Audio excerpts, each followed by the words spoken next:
So very good evening to everyone.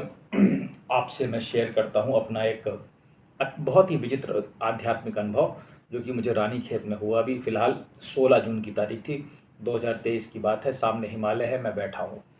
मैं थोड़ा थका हुआ हूँ क्योंकि 15 जून को मैंने कैंची की यात्रा की और मैं काफ़ी थका हुआ था क्योंकि मुझे 6-7 किलोमीटर पैदल चलना पड़ा वहाँ पर, क्योंकि बहुत ज़्यादा ट्रैफिक रिस्ट्रिक्शन लगा रखे थे और लोग बहुत ज़्यादा थे। 3 लाख लोग वहाँ आए थे, तो ऑब्वियस सी बात है कि वो करना ही पड़ेगा। लेकिन मैं फिर भी यहाँ पे पुलिस की तारीफ़ करूँगा जिस तरीके से उन्होंने मैनेज किया था। उत्तराखंड पुलिस की विशेष करके मैं तारीफ़ करूँगा इस मामले में।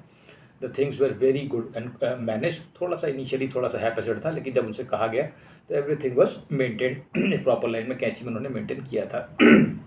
ऑब्वियस सी बात है, गुरु महाराज की कृपा थी, इसलिए मैं वहाँ पहुँच पाया 15 तारीख को।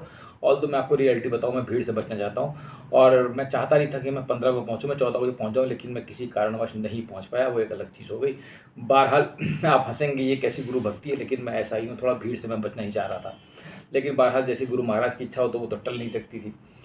खैर, हम कैंची से फिर रानीखेत चले गए और रानीखेत से हम सुबह-सुबह मैं बैठा था अपने कमरे के बाहर और सामने हिमालय था। होटल मूनलाइट एक होटल है वहाँ पर। होटल अच्छा है लेकिन खाना कोई ख़ास नहीं था।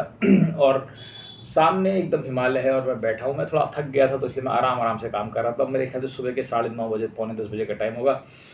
मैं बैठा था, तब मैंने क्रिया करी। वहाँ पर एक सामने एक बड़ा-सा वहाँ पर एक सोफ़ा टाइप का रखा था रूम के सामने, उसी में मैं बैठा था। रूम नंबर 121 है था और उसके सामने ही मैं देख रहा था। तो जब मैं बैठा ऐसे करके, उसके बाद जब मैंने क्रिया करना शुरू किया तो मैं आपको अपने एक्सपीरियंस बताता हूँ। सबसे पहले मूलाधार आया। ठीक है, मूलाधार जब आता है तो आप जानते हैं मूलाधार रेड है। जब आप देखेंगे तो उसको रेड है, लेकिन वो उस ऐसा अनुभव मैंने पहले कभी नहीं किया। वो जब मूलाधार आया तो गर्दन भी कुछ अलग तरीके से हिल रही थी, कई तरीके से ऐसे ऐसे ऐसे ऐसे। फिर मैंने एक देखा, एक भंवर बना उसमें लाल रंग का, रेड सर, एक मतलब यू कैन से साइक्लोन ऐसे करके। ठीक है, आवाज़ नहीं आ रही थी लेकिन ऐसे ऐसे ऐसे करके इट वॉज रेड वन। तो पता नहीं, मेरे ख्याल से मूलाधार में कुछ मूवमेंट्स हुए होंगे या कुछ स्पेशल किस्म के मूवमेंट्स होंगे, तो वो ऐसे दिखाई दे रहा था कि there was a sort of a cyclone.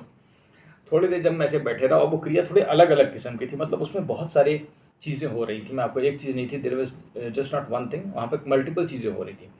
जब थोड़ी देर मैं और बैठे रहा, उसके बाद मैंने कसरत की तो वो ऑरेंज हो गया। तो शायद वो मूलाधार से उठ के शायद मैं स्वादिष्ठान पे आ गया, ऊपर के चक्र पे था। तो वहाँ पे भी वही चीज़ हुई। ठीक है। वो साइक्लिक ऑर्डर में कुछ दिखाई दिया और वो अनुभव वास्तव में बेहतरीन था। उसे ऐसे शब्दों में बयां कर पाना थोड़ा सा मुश्किल है, लेकिन वो कुछ स्पेशल किस्म की, आप कह सकते हो, मूवमेंट्स थे जो कि अंदर हुए। वो मुझे बेहद अच्छा लगे। मतलब अच्छे और यूनिक थे, इस तरीके से मैं आपसे कह सकता हूँ। और ये मैंने पहले कभी अनुभव नहीं किया था। तो शायद ऐसे होता होगा मूलाधार जागरण में या सहस्त्र जो स्वादिष्ठान के जागरण में, ऐसा शायद कुछ होता होगा या ऐसी कुछ स्टेज आती होंगी जिसके बारे में हमें नहीं मालूम है, क्योंकि उस दिन क्रिया भी कुछ अलग ही किस्म की हो रही थी। बहरहाल मैंने उसका वीडियो नहीं बनाया क्योंकि मैं थोड़ा थक गया था और मैं ऊब भी गया था, इसलिए मैंने उसका वीडियो तो नहीं बनाया। लेकिन हिमालय के सामने मेरा ये अनुभव रहा जो मैंने आपको शेयर किया, और वो काफ़ी अच्छा अनुभव था, मैं आपसे कहूँगा। ठीक है, चलिए ठीक है, थैंक यू डियर।